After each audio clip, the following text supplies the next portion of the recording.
جشن عید میلاد النبی صلی اللہ تعالیٰ علیہ وآلہ وسلم کے حوالے سے پاکستان تحریک لبیک کی جانب سے ایک شاندار ریلی کا انعقاد کیا گیا، جو کہ میاں میر دربار سے شروع ہو کر مختلف راستوں سے ہوتی ہوئی یتیم خانہ چوک سے اس کے بعد مرکزی دفتر پر جا کر اختتام پذیر ہوگی۔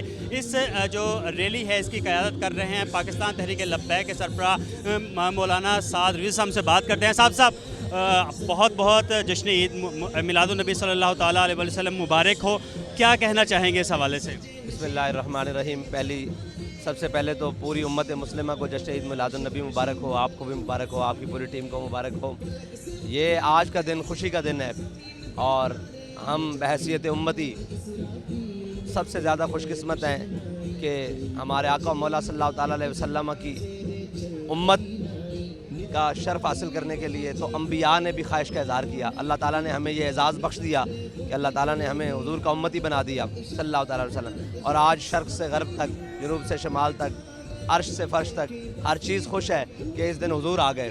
اور علامہ اقبال نے کہا کہ کاہن و پاپا و سلطان و امیر بہر یک نخچیر صد نخچیر گر، کہتا ہے حضور کی آمد سے پہلے اندھیرا ہی اندھیرا تھا، ایک انسان شکار تھا، ہزاروں اس کے شکاری تھے۔ کہتا ہے تامین حق بحق داراں سپر، کہتا ہے اتنی دیر میں حضور تشریف لے آئے، پھر کائنات کا ہر ذرہ چمک اٹھا، ہر ذرہ چمک اٹھا اور ہر چیز بول اٹھی، اور جانور بھی خوش ہوئے کہ آج وہ نبی تشریف لائے ہیں، وہ حضور تشریف لائے ہیں، وہ اللہ کے حبیب تشریف لائے ہیں جنہوں نے جانوروں کے حقوق بھی بتا کے جانا ہے، انسان تو کو جا۔ اور اللہ تعالیٰ قرآن میں وما ارسلناک الا رحمۃ للعالمین، اللہ تعالیٰ نے حضور کو رحمت بنا کر بھیجا۔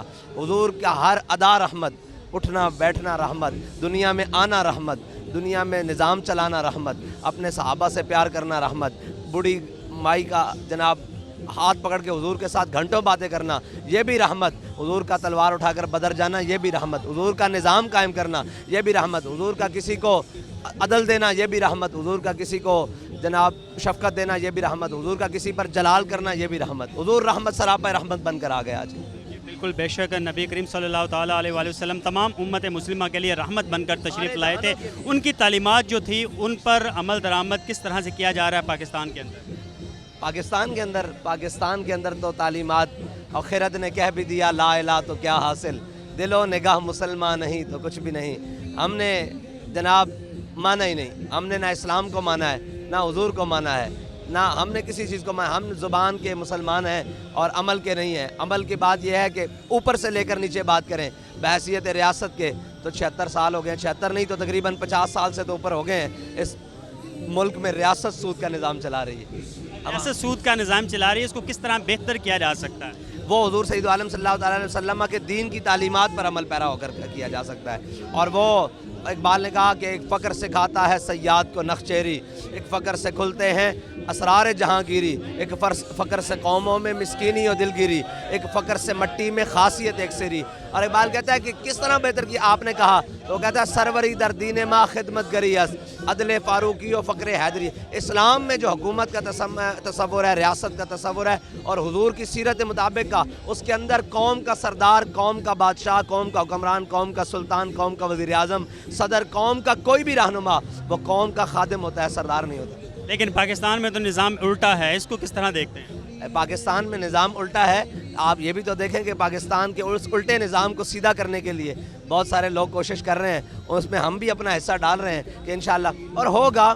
آخر کہتے ہیں ہمارے بڑے کہ یہ خطہ جو ہے نا صدی نہیں نکالتا، ایک صدی نہیں نکالتا، 76 سال بعد کچھ نہ کوئی وہ 100 سال بعد ہوتا ہے، تو 76 سال ہونے کو ہیں۔ اور جو ظلم کا نظام، جو قہر کا نظام، اور جو میں یہ سوچ رہا تھا کہ پوری دنیا میں ہمیں اس کی بھی خوشی ہے کہ حضرت عیسیٰ علیہ السلام کی ولادت ہوئی یہ مروجہ طریقہ کہ 25 دسمبر کو، تو وہ فلیٹ سیلز لگاتے ہیں، فلیٹ وہ دیتے ہیں ڈسکاؤنٹس۔